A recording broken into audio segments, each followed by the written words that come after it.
déterminer M pour qu'il y ait deux solutions distinctes. Alors on sait d'après le cours qu'un trinôme du second degré a deux racines, c'est-à-dire que l'équation trinôme égale 0 a deux solutions distinctes si son discriminant est strictement positif. Donc ici, eh bien, pour qu'il y ait deux solutions distinctes, eh bien ça va être équivalent à avoir un discriminant ici qui s'appelle delta M strictement positif. C'est tout simple vraiment, et ça équivaut donc à M à 6M plus 7 strictement positif. Et ça, eh bien, vous savez résoudre, c'est une inéquation du premier degré. J'écris parce que certains ont du mal à nommer les choses, inéquation du premier degré. Et ça, vous savez résoudre depuis bien longtemps. Mais on va quand même faire ça très doucement. Donc on enlève 7 des deux côtés, ça donne 6M est strictement supérieur à moins 7. Et on va diviser par 6 des deux côtés. 6 étant un nombre positif, ça ne va pas changer le sens de l'inégalité. Ça veut dire que vous aurez M est supérieur à moins 7 sixième. Donc si M est strictement supérieur à moins 7 sixième, et uniquement dans cette condition, vous aurez deux solutions. Voilà, on arrive aux questions 6 et 7 qui sont les plus dures du sujet et assez intéressantes, qui nécessitent d'ailleurs un petit rappel de cours, même pour certains ça sera peut-être nouveau. Alors, je vous rappelle que on est ici dans le cas où on a deux solutions. À chaque fois, dans deux questions, on a deux solutions. Donc, ça veut dire que notre discriminant est positif. Alors, on va appeler en x1, x2, donc nos deux solutions. Donc, soit le cas delta positif, c'est-à-dire que x1 et x2 sont deux racines du trinôme. Ça veut dire que votre trinôme ax2 plus bx plus c peut se factoriser, ça c'est du cours, en x moins x1 et x moins x2. Jusque-là, je n'invente rien. Voilà. Alors la nouveauté pour certains, pour d'autres, eh bien, vous allez vous rappeler, on développe ici le membre de droite et on trouve ax carré. Donc jusque-là, c'est bon, on va identifier facilement, on reconnaît. Par contre, ici, le terme en x, il est particulier. Vous avez dans les parenthèses, eh bien, moins ax1 moins ax2. Et vous avez en dernier terme constant, moins fois moins, plus a que multiplie x1, x2. Et on trouve une relation très intéressante en l'identifiant, je vais mettre ça en rouge, c'est capital. Ici, votre b eh bien, va être égal au coefficient. Alors, j'ai oublié un x, évidemment, ça va vous paraître bizarre. Voilà. Notre nombre b ici vaut eh bien, moins ax1, moins ax2. Et notre nombre c, que je vais écrire on va dire en violet, vaut ax1 fois x2. Ça nous donne deux relations qui sont parfois très très importantes et très utiles. C'est que b, c'est moins a que multiplie la première racine, moins a que multiplie la deuxième. Et en factorisant par a, on obtient une relation très pratique, c'est que x1 plus x2, c'est tout simplement moins b divisé par a. C'est-à-dire que la somme des deux racines, c'est toujours moins b sur a. Et pour notre c, c'est ax1 fois x2. Et donc, par des petites manipulations simples, le produit x1, x2, le produit, c'est c sur a. Et ça, c'est très important. Alors, pourquoi, vous allez me dire? Eh bien, surtout dans cet exercice. Ce qu'on peut rappeler, prenons deux nombres a et b. Et considérons a et b de même signe a. Eh bien, si a et b sont de même signe, ça équivaut, vous pouvez y réfléchir, à faire le produit AB et à avoir un produit AB qui est strictement positif. Si vous avez A et B négatif, le produit sera positif. Si A et B sont positifs, le produit est positif. Et réciproquement. Deuxième propriété qui va nous servir. A et B sont de même signe et les deux sont positifs. Qu'est-ce qu'on peut dire? Eh bien, on peut en déduire, d'après ce qu'on vient de dire, que le produit AB est positif. Voilà.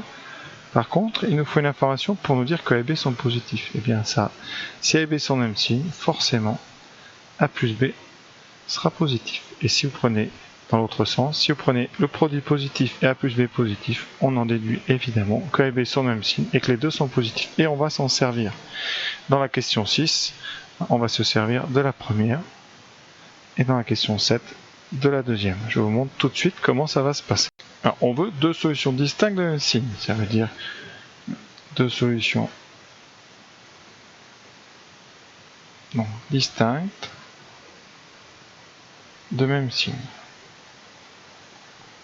Alors déjà, il nous faut deux solutions. Donc, première chose, il faut que M soit différent de 3, parce qu'on a vu que pour 3, on n'avait qu'une solution. Ensuite, il faut un discriminant positif, pour avoir deux racines, deux solutions à l'équation. M doit être plus grand que moins 7 sur 6, ça c'est la question 5.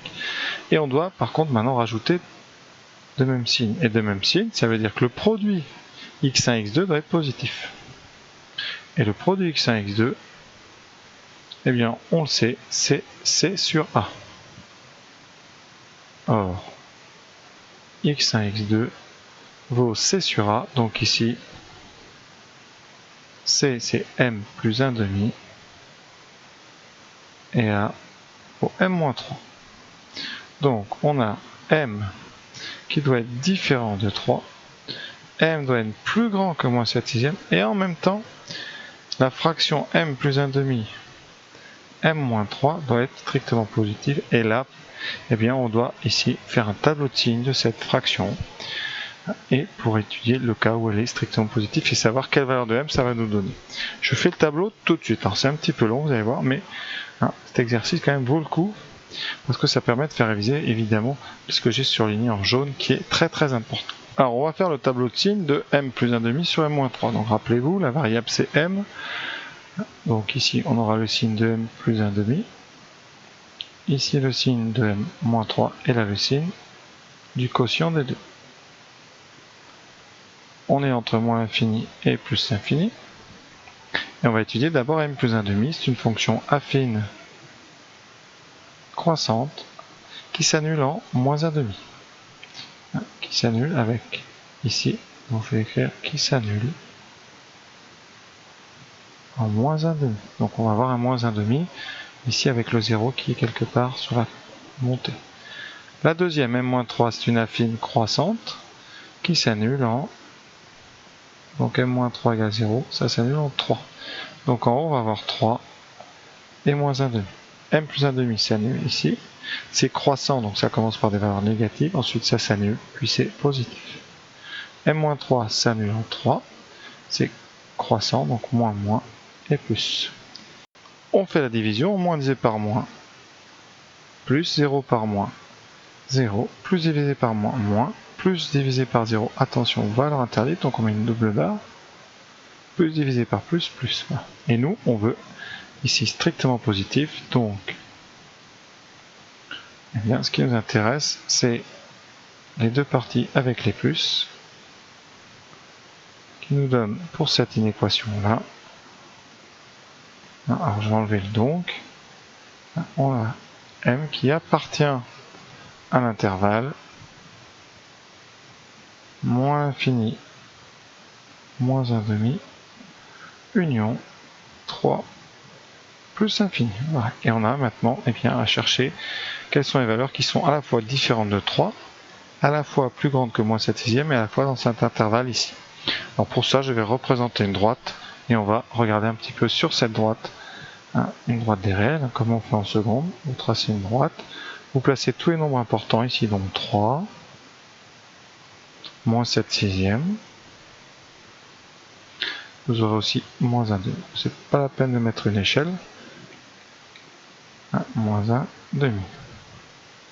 Et on va représenter avec des couleurs. Le premier, M différent de 3, bon, on va pas l'oublier. M plus grand que moins 7 sixième, strictement, donc vous avez ici l'intervalle qui est représenté. Voilà. On a un crochet ici ouvert.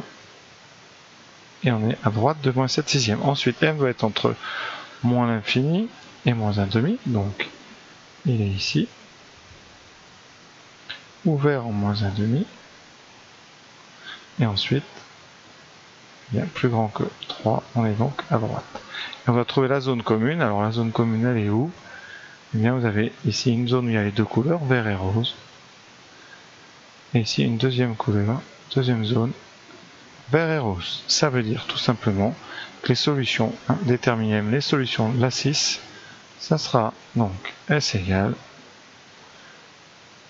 tout ce qui va de moins 7 sixième jusqu'à moins 1,5, toujours ouvert, union, tout ce qui va de 3 jusqu'à plus infini. Et dans cette zone-là, vous avez donc deux solutions distinctes de même signe. Alors je vous propose de visualiser ça sur GeoGebra. Alors ce que j'ai fait, j'ai fait un curseur qui va me permettre de faire varier la valeur de m. Ici, les curseurs, vous les faites avec ça. Et j'ai rentré, là, ici, vous voyez l'équation, on voit très bien, f de x égale m moins 3, x carré, etc. Donc le membre de gauche de mon équation EM. Et je vais regarder la position ici des deux racines, des deux solutions de l'équation qui sont ici en bleu. Vous voyez ici, par exemple, elles ne sont pas du même côté, mais il y en a deux. Alors la question 6, c'était deux solutions de même signe. Alors vous voyez ici, dans ce cas-là, le signe des solutions, eh bien, il est opposé puisque l'une est à gauche de la droite orange qui est l'axe des abscisses et l'autre à droite. Et nous, on doit trouver deux points bleus qui sont du même côté de cette droite orange. Et vous voyez, par exemple, si je bouge, eh bien, ici, elles sont toujours pas du même côté. Voilà, elles sont du même côté à partir de là, donc en moins 1,5. Donc avant moins 1,5, vous voyez, c'est exactement ce qu'on a trouvé ici. Vous voyez, moins 1,5. Et après, ça rechange en moins 7 sixième, qui est à peu près moins 1,1. Alors pourquoi ça va changer? Je vous montre ça tout de suite. Parce qu'à un moment, votre parabole descend en dessous. Et il n'y a plus du tout de racine. Donc en moins 7 sixième, c'est l'endroit où il n'y a qu'une seule racine. C'est là où le discriminant s'annule. Alors si vous augmentez, vous voyez, au début, donc elles sont tous les deux de côtés différents. Là, on va arriver à m égale 3, qui est très spécial puisque ce n'est pas une parabole, c'est une droite. C'est la question 1. Et dès que m est plus grand que 3, la parabole s'inverse. Vous ne la voyez pas, mais elle est vers le haut. Et là, les solutions sont toujours du même côté. Vous voyez ? C'est pour ça qu'à partir de m plus grand que 3, on a deux solutions de même signe. La question 7. Il faudrait deux solutions positives. Alors on regarde, est-ce qu'on peut avoir à un moment les deux points bleus du côté droit? Eh bien, vous pouvez bouger tout ce que vous voulez. Vous n'aurez jamais ici les deux points bleus du côté droit. Donc on devrait trouver dans la question 7 la solution comme ensemble vide. Donc on va vérifier tout de suite. Alors la question 7, c'est la plus dure parce qu'on rajoute toutes deux positives et les élèves ont du mal souvent à trouver comment caractériser deux solutions positives. Alors premièrement, pour la 7, il faut être sûr d'avoir la 6. Ça veut dire qu'il faut avoir deux solutions distinctes de même signe. Et ça, on l'a, c'est assuré par l'appartenance de m à l'intervalle qu'on vient de trouver. Ça assure deux solutions différentes de même signe. Alors maintenant, comment avoir deux solutions positives? Eh bien, on va se servir ici de la somme. On sait que x1 et x2 sont de même signe. Donc si on veut qu'ils soient positifs, eh bien, il faut tout simplement que la somme soit positive, parce que s'ils étaient négatifs, la somme serait négative. Donc, on va rajouter une condition ici. Eh bien, il faut que x1 plus x2 soit strictement positif. Et ça nous garantit tout simplement la positivité des deux. Donc m doit appartenir à moins 7 sixième, moins 1,5, union 3, plus infini. Ça garantit, je répète, deux solutions différentes de même signe. Et si vous voulez qu'elles soient positives, la somme x1 plus x2 doit être positive, donc moins b sur a doit être positif. Et moins b sur a dans l'exercice, donc moins b, c'est donc moins 2m moins 1 sur a sur m-3 doit être strictement positif. Et on a encore un tableau de signes. Alors, je vais transformer un tout petit peu la deuxième en enlevant ce moins là au numérateur. Je développe, ça fait moins 2m plus 1 sur m-3 positif. Et on a toujours m qui doit appartenir à moins 7 sixième, moins 1,5 union 3 plus infini.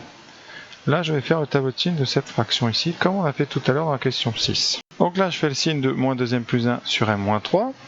Donc genre là, moins 2m plus 1, m-3. Et dessous, j'indiquerai le signe du quotient des deux. Alors comme tout à l'heure, on va étudier avec soin le signe de ces deux fonctions affines. Donc affine ici, alors attention, décroissante, parce que devant m, vous avez moins 2, coefficient directeur négatif. Et ça s'annule. Donc 2m plus 1, moins 2m plus 1 s'annule en 1,5. Alors je vais le faire parce que certains sont trompés lors du devoir. moins 2m plus 1 qui vaut 0, ça donne moins 2m égale moins 1, m vaut moins 1 sur moins 2, donc 1 demi. Pour m-3, c'est affine, et ça croît, et ça s'annule en, on l'a déjà fait tout à l'heure, en 3. Je ne vais pas le refaire, et donc 3 à mettre ici, 1 demi. Voilà, par contre c'est décroissant, donc on commence par les plus, et on finit par les moins. Ici, c'est croissant, donc moins, moins, plus. Ensuite, on fait la division, donc plus par moins, moins, 0 par moins, 0, moins par moins, plus. Et là, vous avez moins divisé par 0, c'est interdit, donc on a la double barre, moins divisé par plus, moins. Ici, on s'intéressait à strictement positif, donc, eh bien, cette chose-là, la dernière, juste celle-là, va être équivalente à m positif, donc m va appartenir à 1 demi, 3. Et on va comparer ces deux intervalles pour voir s'il y a une intersection. Alors, comme tout à l'heure, je fais une droite des réels, et je vais indiquer tous les intervalles ici, voir s'il y a une intersection. Alors, le premier, donc je vais avoir besoin de, alors j'écris tout avant, moins 7 sixièmes, moins 1 demi, 1 demi et 3. Le premier intervalle, c'est moins 7 sixièmes, moins 1 demi, donc ceci est de 3 jusqu'à plus l'infini. Le deuxième intervalle, on est entre 1 demi et 3, on va être ici, et ensuite vous avez un crochet ouvert là. Y a-t-il une zone commune? Alors, ce endroit un peu commun sur les seins, c'est 3, mais il est ni dans le premier ni dans le deuxième, donc vous n'avez pas de zone commune. Conséquence, eh bien c'est impossible.